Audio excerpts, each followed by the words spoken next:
What's up, Grapple Machines? So today, a really important topic. It's talking all about injury. So one of the things that I think is really common is that there's a fear that if you get in the gym, you start lifting heavy weights, you start throwing around tires, etc., you're going to get injured, and that's going to mess up your ability to train. Well, the most important thing to think about here, guys, is that you are already doing a sport with a relatively high injury rate. And I'm going to get onto a little bit of information about this down the line. But something that's really important to focus on is that strength training will actually prevent injury more likely than cause injury. So I'm going to refer to a couple of notes during this, guys, just so I can get the numbers right for you. But injury is something that whenever we're doing a sport and wherever we're pushing our body to a new level, be that kind of on the mats or in the gym, there is always a risk of injury. And to say that there is no risk of injury would just be a lie. So you guys, over the course of your grappling journey, I'm pretty sure that you've probably picked up some injuries, but you probably and hopefully know that that is in the course of improvement, and that most of the time it's probably been accidental or completely kind of, out of the blue rather than, bad technique or an unhelpful training partner. So let's have a look. There's a great study, guys. It was a study of 1,287 adults performing BJJ, and they followed them over 6 months. And there was a 59.2% injury rate, with the most common injury being a knee injury. So that's way over half of those people within that 6 months experienced some type of injury. So to give you another example, guys, there's a study that followed high school wrestlers for 1 season, and there was 418 wrestlers followed, and there was 219 injuries through the season. So there's an instance of 52 injuries per 100 wrestlers, so 52%. So 59 BJJ, 52 wrestling, very similar. So what this illustrates is that if you're going to be doing a contact sport, a martial arts combat contact sport, you're probably going to get injured at some point. And that's an unfortunate truth, but it's something that you probably all, come to terms with and when you take on that sport. I'm going to put a graph up on the screen now, guys, so take a look at it. And this is going to just tell you a little bit about how some of the sports that you may be doing, so MMA, submission grappling, BJJ, judo, stack up against other sports in terms of their injury rate. So these injuries are per 1,000 hours of participation. So what we can see right at the top here, guys, is that MMA, per 1,000 athlete exposures, has 236 to 286 rates of injury. So by far and away the highest on this graph. Other sports with a high incidence of injury, we've got Taekwondo with 20.5 to 139.5. And you can see some of the others. Rugby, 43. Even football, soccer for you Americans is 35. Wrestling, around that, is 9 to 30.7, so quite a wide kind of gap there. And you can see some of the other ones, guys, but what I'd like to draw your attention to is BJJ is 9.2 over 1,000 exposures in this study. So that's quite low in comparison to some of the other sports, especially if we look at it in comparison to MMA. But if we look further down and we look at powerlifting, even at the elite international level, it's an instance of 3.6. If we look at Olympic lifting, 3.3, and for bodybuilding, 0.24.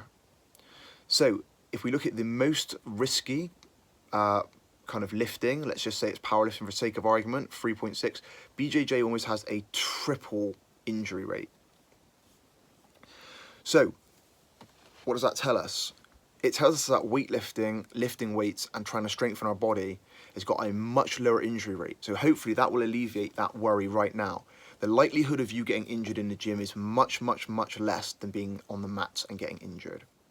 Just going to read a quote from the authors of this study. The authors believe that the first level of injury prevention in BJJ is the athlete himself or herself. BJJ competitors should develop a high level of physical fitness and a thorough understanding of the strategy and the techniques before participating in competitions. The athlete should be able to recognize when he or she is at risk of injury and be willing to tap out before injury occurs. So hopefully all of you are in the mindset of taking a tap when it's needed, but I will draw you back to the first part that they say, develop a high level of physical fitness. They found that without doubt, the athletes that they studied that had a high level of strength, conditioning, and were in better shape had a much lower rate of injury. So really guys, if we want to improve our longevity in the sport, if we want to be able to train to the highest level for as long as possible safely, I highly recommend including strength training in your workouts. So what does strength training actually do? So when we train with resistance, which means that we're kind of essentially lifting weights or performing some type of resistance activity on the body, it improves our muscle strength. That should be obvious. It will improve our muscle strength either by neurological adaptations or by hypertrophy, by adding size to the muscle and then essentially strengthening the new fresh muscle as well. It will also improve our bone mineral density and our bone strength. So any type of sport where there's some impact like jumping or even running will have some effect on our bones, but nothing can quite compare to the improvements in our bone health from lifting weights. It will also work on our connective tissue. So connective tissue is kind of the framework of the body, primarily things like collagen, and it's been shown again that this connective tissue is improved a lot by lifting weights, and that's more in the form of strengthening our ligaments and tendons. Ligaments and tendons, muscles and bones, essentially the framework and our entire kind of meat machine, and it's the thing that we're going to be using to perform our grappling activity, and it's a thing that we need to make as robust and as strong as possible. There's a great quote from Brett Contreras, which says, if you think lifting weights is dangerous, try being weak. Being weak is dangerous. And it's a great quote because it does illustrate, guys, what I'm trying to say here. If we can make our body as strong and as robust as possible, then our chances of being safe on the mat is going to be amplified rather than decreased. That's going to mean that our training can be more effective, we can train harder for longer, and we can recover even better. So if I take you right back to what I said at the start, the most common injury in BJJ in that particular study was knee injuries. It's normally going to be something like knee, shoulder, or neck. But let's take the knee. That's something that I found that people are quite concerned about, especially with things like takedowns and leg locks. I'm going to demonstrate an exercise that you can do at home, which is going to have great benefit to strengthening the knee. That exercise is called the Hindu squat.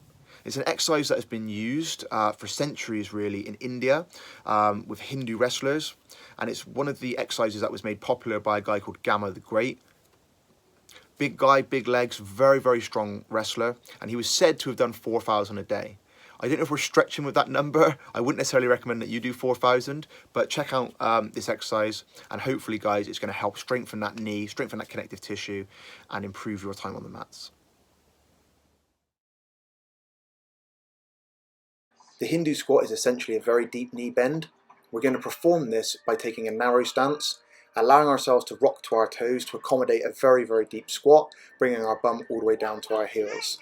The deep knee bend is going to be very protective of the knee and start to help us strengthen not only the muscle and bone, but the connective tissues around the knee. Here you can see me slow the movement down, making sure that all the time you have an upright torso position and you're driving up in a straight line to a neutral finish position.